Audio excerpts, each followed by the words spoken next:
Well, I'll be breaking no news here to tell you what you already know. Mickey Joseph has been arrested and charged with strangulation and third-degree domestic assault. He sits in jail in Lincoln, Nebraska, as I record this video. So by the time it takes for me to record this and upload it, there's maybe more information out there that you already know. So I'm not going to give you any news here that you haven't found or can't find without this video. I will not speculate in this video whether he did it or not. Is he guilty, not guilty? You know, I got nothing on that, neither do you, and you'd be wise not to start spreading gossip about what you think you know or don't know. Since my father was a federal agent for nearly 40 years, my grandfather in the FBI for nearly 40 years, chief of police of my hometown, my next door neighbor in the town that I live in now, was and is the chief of police and has been for 20-something years, over 20 years. With the folks in my life that are involved in law enforcement, ain't none of them going to publish something like this that they don't think is legitimate. And it is not my place to speculate, and I'm not going to, but I think that the Lincoln police thought long and hard about putting the story out there. And I believe they think this is true. A couple things I want to throw your way for you to consider. Number one, you may not know that Priscilla Joseph posted something on Twitter a couple days ago, and I'm going to put a link to the article about that in the more information section of this video. And I'm also going to put on the screen the quote from the article so you get the actual words from the article, so I'm not paraphrasing. But the bottom line is that Priscilla Joseph talked about the truth going to set someone free and put a little winking emoji on a tweet that she then removed.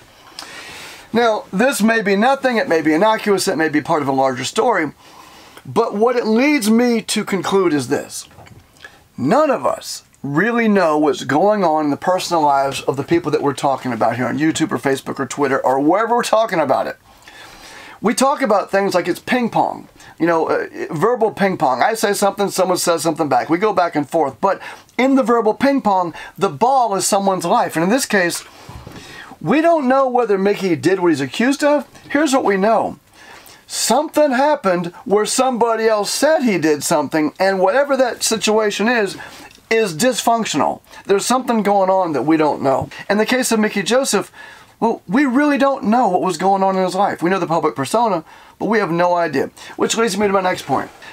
It would seem like very coincidental timing as the arc of his life, his career path, to have this happen.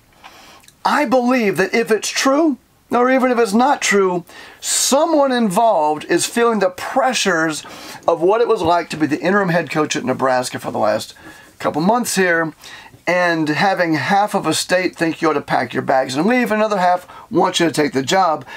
And all the pressure that goes behind the scenes in ways we don't know. We don't know, you don't know, I don't know. We specifically really never know why a man does what a man does. The circumstances that lead up to it. We don't know what pushes someone to the brink of making a decision, rightly or wrongly, to put their hands on somebody else. Now, in this case, again, we don't know if it's true, but whether it's true or not, I have a hard time believing that, or a hard time not believing, that what was happening in his life, the big macro picture, didn't play a serious role in what went down. Finally, this is going to conclude the book called Mickey Joseph's Career as a Coach. It may be that he could get a job at a high school, a junior college somewhere, I don't know, but the idea that Mickey Joseph is going to be up to be hired for a multi-million-dollar, multi-year contract after this, number one, if it's true, forget it, it's over, it's not happening. And even if it's not true, just the whiff and the odor of dysfunction like this will be enough to cause some schools to say, you know what, out of all the opportunities we got to bring a coach in, you know, we're not messing with that.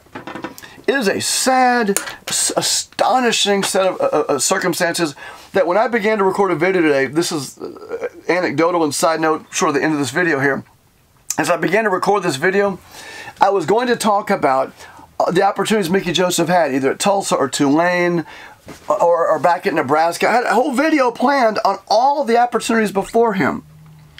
And instead, I have to talk about the opportunity that he's going to have to pick up the pieces of his shattered life.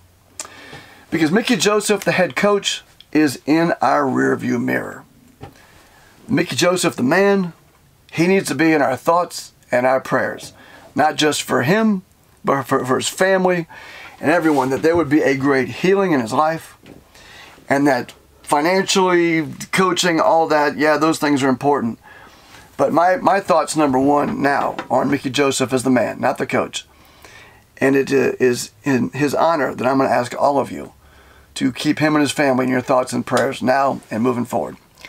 Thanks for watching. Take care, go Big Red, and prayers to Mickey Joseph and his family. See you next video.